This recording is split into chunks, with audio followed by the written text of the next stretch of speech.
Hi there, my name is Lo. Welcome to my channel where I discuss everything between Hermes and grocery bags. This video marks my first YouTube anniversary, and that is why today I wanted to share with you 5 lessons that I've gotten from doing my first year of YouTube. With me today for eye candy I have my LM raisin bag. It's not one that I wear very often, but it's of an interesting shape and it's quite structured, so I figured it could sit here next to me as I talk. I also have my phone because I've made some notes, so that should hopefully help me cover everything I wanted to talk about today. So yeah, it's been 1 year for me on YouTube, and I think I got started like a lot of people do, a bit with a why not attitude, and because I felt there were still videos that could be made, mostly about bags that were not discussed yet, from lesser known brands or from better known brands with lesser known models, so to say. So yeah, here we are now a year later, and I think the first lesson that I learned was that doing YouTube is really a labor of love. I pretty much went in with very little thought and really no expectations. I just figured let's put in some effort and see what we get in return or as a response. So a couple of things I want to mention here is that, first of all, don't expect to be making any money of this anytime soon. It was really not the reason for me to get into YouTube for the money. I also haven't been very strategic about the videos that I do, but I think I'll come back to that later. But yeah, you're putting in quite a lot of effort. So shooting a video, editing a video, depending on the video that I do, that will still take me about 1.5 or 2 hours. Reviewing a bag by now has become pretty simple because I've done it multiple times. It's kind of a standard format, but every time I do one of these more chatty videos, I have to think ahead a little bit about what I'm going to say and then usually edit it back quite a bit later on. Half of the material that I have usually doesn't even end up in a video, although I have to say, because I think quite a lot when I'm speaking, there's also these very long pauses that I will not include in my videos, just to save you guys some time. So making and editing a video, making the thumbnail, writing the text, putting in the chapters, that all takes quite a bit of time. But then once you have it set up and it's live, you also have to take into account that a lot of people who will see your video won't actually click on your video, because we are offered a lot of different content on YouTube. Your video is not always the one that gets chosen.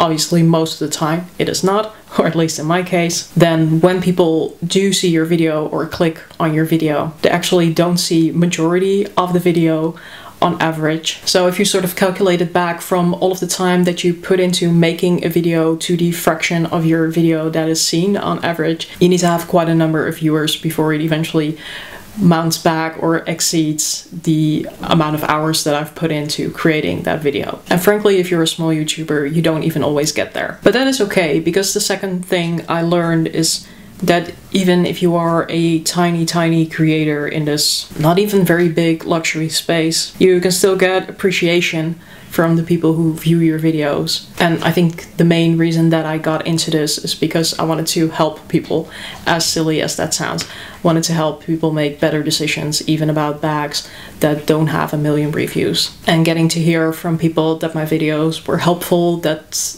a video helped them decide to get a bag or not to get a bag, if they tell me a video helped them to get a different perspective on how they spend their money or what their attitude is towards luxury, that can already make it worthwhile in that sense. If I can put out a video that helps one person make a better decision, that is really why I'm here for it. I also have really enjoyed connecting with viewers, connecting with other YouTubers on here. Again, even though I have a very small channel, I've been so grateful for everybody who has subscribed thus far. As I'm filming this, I'm approaching 400 subscribers, and in the bigger scheme of things, I know it's a very tiny amount, but when I came on here, and I guess a lot of people wonder the same thing, that you are curious whether people are actually going to look at your videos, if they are actually going to be helpful, if you're going to get those thumbs up, if they're going to respond. And having all of that interaction and having people subscribing, that has just been amazing. I think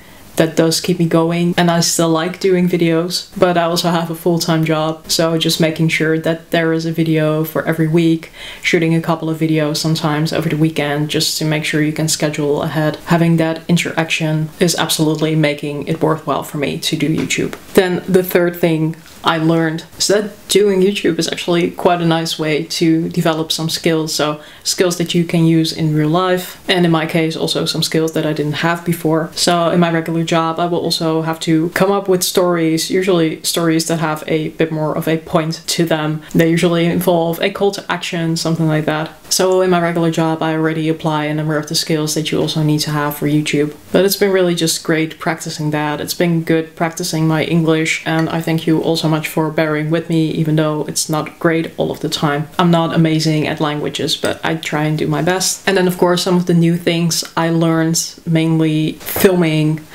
setting up your camera, editing videos afterwards. I think that the editing was the biggest part, and I still use iMovie pretty much like I'm a beginner. But I think overall with the materials that I have, I do a reasonable job. And I'm still filming on this super old camera, so it doesn't even autofocus, which can sometimes be a bit challenging if you're shooting reviews of bags. But also, again, in that sense, thanks for sticking with me and bearing it out. I haven't been willing yet to invest in a decent camera, so to say, because I had no idea how long I was going to enjoy this hobby. But who knows, I might still get one someday. Then the fourth lesson, kind of coming forth out of the third lesson, you are learning, and I've been finding that things go wrong. And things can also go wrong which have nothing to do with you learning. So actually I was trying to shoot this video earlier today, and then my friend who lives in my neighborhood, she just came by spontaneously, which is not something that we generally do in the Netherlands, but I really enjoy seeing her so much that, yeah, if she drops by for coffee, then I'm immediately going to stop filming, because that is not more important than my social interactions with people that I like. And sometimes you also need to deal with noisy situations, animals that are terrorizing me all of the time. There's actually one sitting right up here. You can probably hear her, but you can't see her. But yeah, my cats are making noise. They're always very interested in what I'm doing as I'm talking about bags, or just sitting here randomly, and they just want to keep me company. Or the hubs will be on the phone walking up or down the stairs, all that kind of stuff. So filming conditions are not always optimal, and then sometimes I also just make very stupid mistakes. So I've had it once that I shot my entire video without sound because my microphone wasn't plugged in. I've shot videos that had so much background noise that I had to dub over most of the video, which is really annoying, by the way, but I couldn't reshoot it because the bag that I was reviewing had already been returned. I've tried shooting while my camera was running out of battery. So there's just a lot of practical stuff that can go wrong, and assume that if you're going to do YouTube, stuff is gonna go wrong. It's just a simple fact of life. But you live and you learn, and because I'm also not dependent on YouTube for a living or anything, I just try to let it go.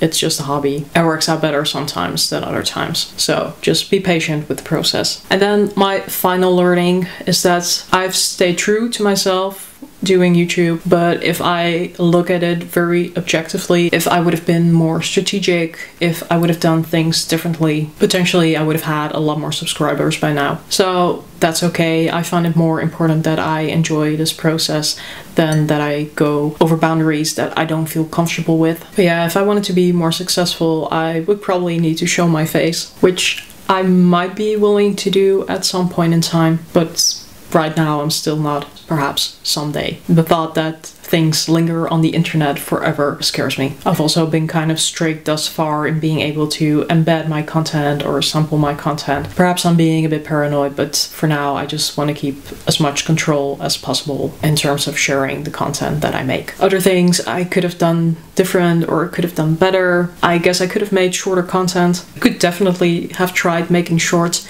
but it's just not something that I like to do. Yes, I think I should try and be efficient in the videos that I make, but these 45 or 60-second bag reviews, they just don't do anything for me. I think that if you are considering to spend a significant amount of money on a bag, you can also take the time to watch a couple of lengthier videos so you can make an educated decision. I think a couple of the things that I've done that were fairly helpful, at least sometimes, is lifting on tag videos, even though I'm personally too small to get tagged by anyone, at least thus far. I do make tag videos sometimes because if everybody is talking about 5 bags for daily life, I think the YouTube algorithm will kind of pick up on that. And I've really gotten pretty decent views on those types of videos, even though I'm wondering why would anybody care what I have to say. But that's pretty much with all of these videos, and it's not a matter of low self-esteem or anything, because at work, if I'm giving a training or if I'm presenting at a conference, I do understand why people are coming, because they want to hear what I have to say.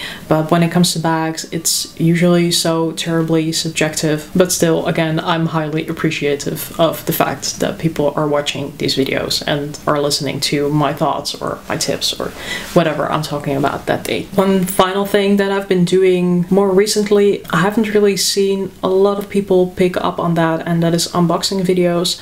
So I don't do unboxings just for the sake of unboxing and just to have that reaction. I don't know how that is for other people, but unboxing, I mean, it's fun and it's fun to see a first reaction, but also quite often that initial reaction that I have can change in a matter of a day or sometimes a matter of a week. Usually I will just let my bags sit and simmer for a little bit in that sense, so I can think about whether I want to keep them or not. And from other YouTubers, I've heard that unboxing videos do really well and that unboxings are sort of a staple for a luxury YouTube channel. I haven't noticed that thus far all that much, so I'll see. I think I'll do a couple more, but if they are not performing significantly better than other videos that I've done, then I think I'll just go back to having bags for a little bit longer and reviewing them, because I have a very hard time bringing up the patience of waiting until I can film